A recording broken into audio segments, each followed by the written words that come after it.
내 몸이 보내는 신호. 우리 신체는 독소를 제거할 때 인체의 체온을 높여 면역력을 강화하면서 자연 치유력을 끌어올리게 됩니다. 이때 여러 가지 신호들을 몸에 내보내게 되는데요. 아주 자연스러운 반응들입니다. 내 몸이 보내는 신호에 대해서 잘 알고 대처하는 방법을 알아보도록 하겠습니다. 몸에서 세포를 재생할 때 보내는 신호입니다.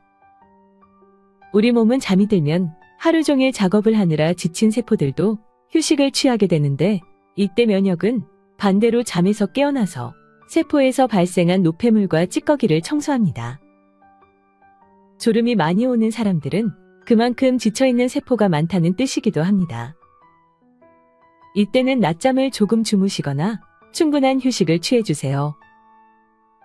산성체질인 사람은 피가 산성화되어 있어 혈액의 질이 낮아지면서 자주 피로와 졸음을 느끼는데요. 이때 장기 기능을 회복하면서 가스 배출이 일시적으로 잦아질 수 있습니다. 배출 반응 중에 하나이기에 참지 마시고 배출해주세요. 체내에 수분이 부족하거나 위장 기능이 약해서 소화가 잘 안 될 때 두통이 발생합니다. 이때 수분을 충분히 보충하면 장 운동이 활발해지면서 두통을 일으키는 장내의 유독가스가 줄어들게 됩니다.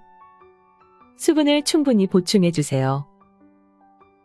평소 스트레스를 많이 받거나 탁한 혈액, 변비, 고혈압이 있으신 분들에게도 두통이 발생할 수 있습니다. 이럴 땐 즉각적인 효과를 바라기보다는 지속적이고 꾸준한 관리가 필요합니다. 또한 노폐물이 혈액, 혈관에서 나오면서 독소의 자극을 받아 일시적으로 생길 수 있으니 충분히 휴식을 취해주세요.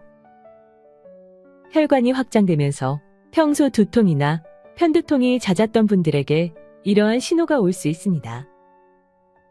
우리 몸이 간 기능을 정상적으로 회복시키려 할 때 간은 쌓여있는 독소를 배출합니다. 이때 피부가 피지선과 땀샘을 통해서 독을 밖으로 내뿜기 때문에 피부 트러블이 일시적으로 생기거나 뾰루지가 생기기도 합니다. 또한 간 기능이 떨어지는 원인으로는 변비나 덜 분해된 음식물의 독소가 간을 병들게 하고 그것이 피부의 발진으로 나타나기도 합니다. 긁거나 자극을 가하지 마시고 몸을 편안하고 시원하게 해줘야 빨리 가라앉습니다. 평소에 수분 섭취가 부족했던 분들에게 나타나는 증상인데요.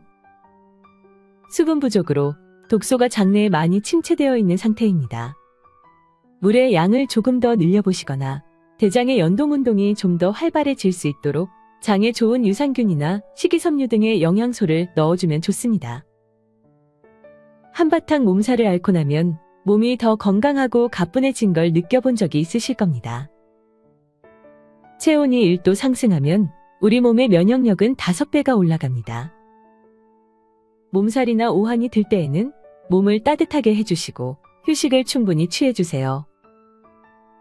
체내의 혈액순환이 빨라지고 뇌하 수체가 영양을 처리하기 위해 물을 확보하는 과정에서 발생하는 반응입니다.